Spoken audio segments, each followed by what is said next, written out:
Twisted terror, terror's cry. Twisted terrors in the body, that funny man of fuse that You're watching Twisted Terrors. Now your host, Zomboy.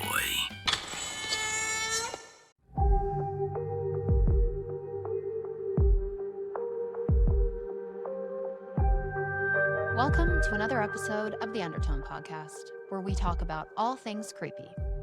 I'm your in-house skeptic, Evie Babbage, and I'm joined by my co-host and Santa Claus believer, Justin Manuel. New episodes every Friday, anywhere you get your podcasts. So, without further ado, Justin says he has a real treat for us today. Tell us what it is, kiddo. Oh, sure, kiddo. And for the record, I never believed in Santa Claus. Not even when I was 6 years old, okay? All my gifts said made in China. What is going on, horror fanatics? Zomboy here, and you're watching another episode of Twisted Terrors. On this episode, I'm going to be talking about 2025's Undertone. This movie was directed by Ian Tuason. Sorry if I mispronounced your last name. It is his debut film. He is going to be doing the next Paranormal Activity 8. And it looks like he's also going to be working on an untitled prequel to Undertone as well. This movie is rated R, comes in at an hour and 34 minutes long. IMDb has this one rated as a 6.1 out of 10. Letterboxd has this one rated 3 out of 5. I'll read the plot. The host of a popular paranormal podcast becomes haunted by terrifying recordings mysteriously sent her way. The tagline for this one is, "It wants to be heard." So let's talk about the movie. This movie stars Nina Kiri as Evie, and I guess that is it. So you follow Evie around. She is living at home, taking care of her mother that seems to be sick on hospice, and she is trying to juggle her life and taking care of her mother at the same time. You find out she's got a boyfriend that wants her to come out to a party and is not very understanding of the situation she's in and wanting to be there for her mother. She is on a podcast called The Undertone, which is a paranormal podcast she has with a friend, and she is the skeptic on the show. So he goes out and finds cases of paranormal activity, and they talk about it on the podcast, and she is the skeptic. And this movie follows her and her friend slowly doing a podcast where he was sent 10 audio recordings from an unknown person. I was checking our podcast emails and got a weird one from an address I didn't recognize. Their email was just a bunch of random letters. The subject line was LOL in caps, and get this, 10 audio files attached. Bet it's a virus. Okay, that's what I thought too, but then I said, screw it, and I actually clicked the first file. It was a phone recording from a young couple. And I listened for a bit, and then I decided, save it for the podcast, and we can play all 10 of them together and listen live. Done. And he decides to start playing them on the podcast and talking about them. And of course, she thinks it's a hoax. He thinks it's real. And everything slowly starts to unravel. She finds out not only is she pregnant, things start getting a little weird around her house, even though she doesn't show it on the podcast at all. They start playing these audio recordings sent by an unknown person. You find out it's a couple. It's either the girlfriend or the wife. She is talking in her sleep, and so the husband decides to record her in her sleep because she doesn't believe him. He starts recording her speaking in reverse. So, of course, her friend starts taking these audio clips and rewinding them and reversing them and trying to pick apart what's going on, and they find out it is about a demon called Abazu. The things that are happening in these audio recordings slowly start to happen to Eve in her real life as well. She starts hearing the same sounds And in the tapes, the sink is always turning on, and Eve's sink also starts turning on. And spoiler alert, if you haven't seen it, I wouldn't watch this anymore. Go watch the movie and come back, but I'm going to start spoiling things from this point forward. Basically, your friend goes and does all this digging, and he finds the demon's name because he plays the audio recordings backwards, and he finds out it is an ancient folkloric entity tied to pregnancy, childbirth, and infant loss. And he finds out a whole history about this Abazu and how she used to kill infant babies until she was killed herself for her crimes. And then now she seeks out women that are pregnant to go after their baby and basically cause miscarriages and stillborns. And of course, Evie is pregnant, even though she hasn't told anybody.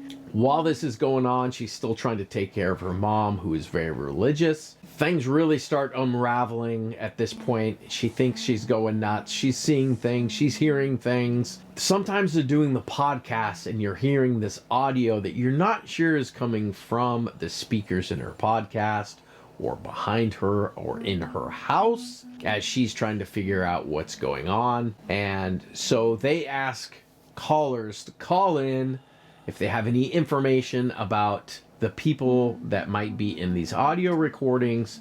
And they start getting calls about a couple that lost their child and then died themselves.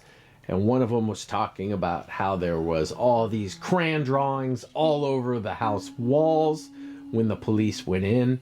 And then they get a call from this girl, and you can hear a baby crying in the background, and she's talking about how she can't do it anymore, and the baby won't stop crying, and she knows what needs to be done.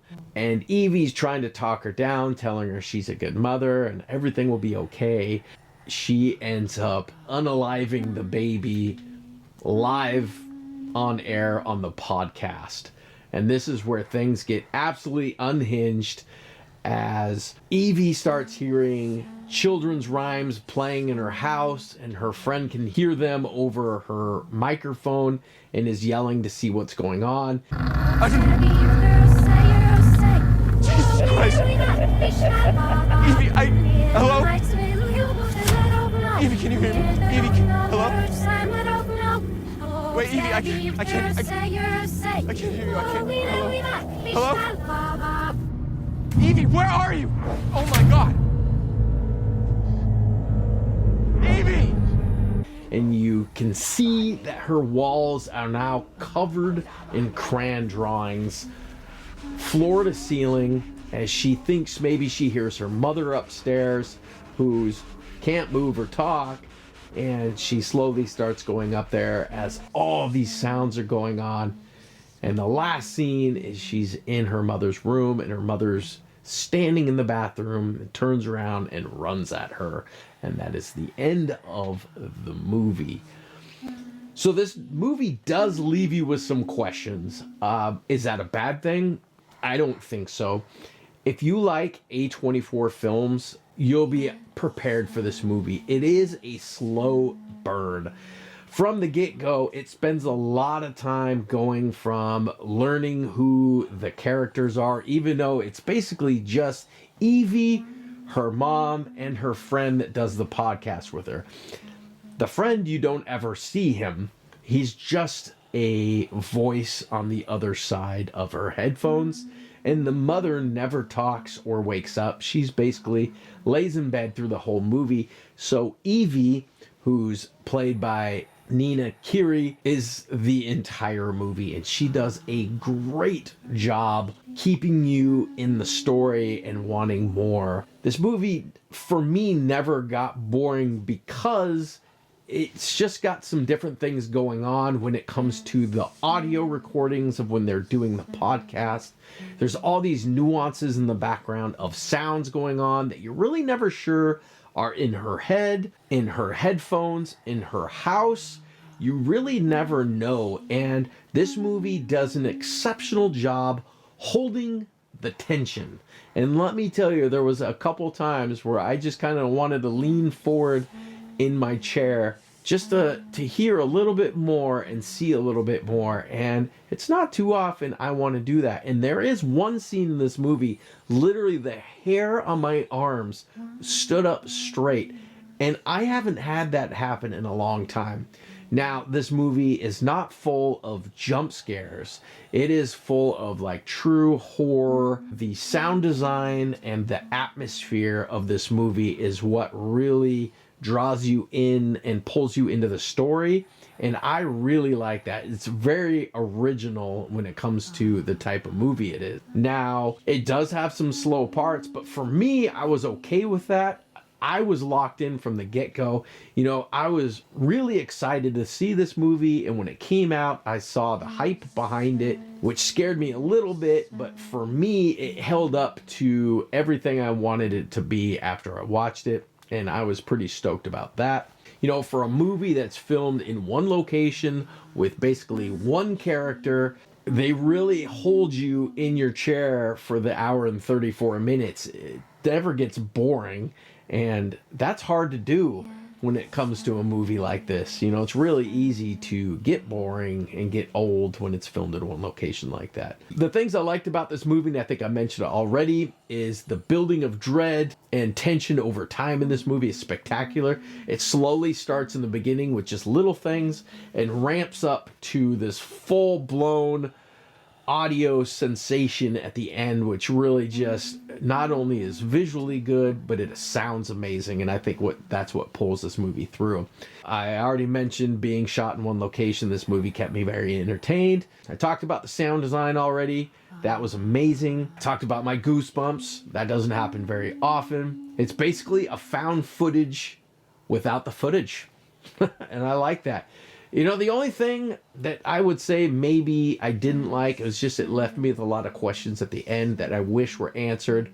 But is that a bad thing? I don't think so, because it kept me thinking about the movie afterwards, which I think made me like it even more. So I applaud them for that.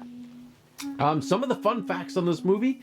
It was filmed entirely inside the director's real childhood home. Ian Tuason didn't rent a set or even build one. He shot the whole movie inside his Toronto house, where he grew up and cared for both of his terminally ill parents. This gave this film atmosphere and authentic, lived-in heaviness. Nina Kiri, the main star in this movie, she never got to listen to these audio recordings ahead of time. So in the movie, when she's hearing the audio recordings, it's the first time she's hearing them. So all of her dread is actually because she'd never heard them before. And I think that was a cool thing to do. This movie was shot for only $500,000 and it earned over $20 million. So I would say this did exceptionally well. So you can see why this director is going to be doing another one. This movie is best in a dark room with a good stereo system or headphones. So I highly recommend that. And it's really hard to do a review on this movie because there is so much detail when it comes to the demon and the things the demon has done. It goes back to the 1800s and they talk about what this demon used to do to people. So I highly recommend watching this movie if you haven't seen it before. If you like a slow burn A24 film, then definitely go see this one. Like I said, this one just kind of stands alone because it is an auditory movie. It is meant to pull you in with all the audio, which boy did they do a good job with that. So I think this director is going to do a great job doing Paranormal Activity 8 because that's what those movies are about. But they have jump scares on top of that. But the auditory thing, they always had that bass line playing when things were happening, and they just made you feel things without seeing anything with audio, and he's shown he could do that. So go check this one out. For me, I say buy this movie. It's a buy, and I actually can't wait to see it again, and I'll probably notice even more the second time I see it. So Zomboy says This one's an A+. I think I gave it a 4 out of 5 on my letterbox. Seems like everyone, when it comes to my friends list on there, were usually about a 4, 4.5. I think one person had a 3.5. So out of my friends, they all liked it. So I highly recommend it. So this is Zomboy saying thank you for watching, and I will see you on the next video. Keep it scary. Bye.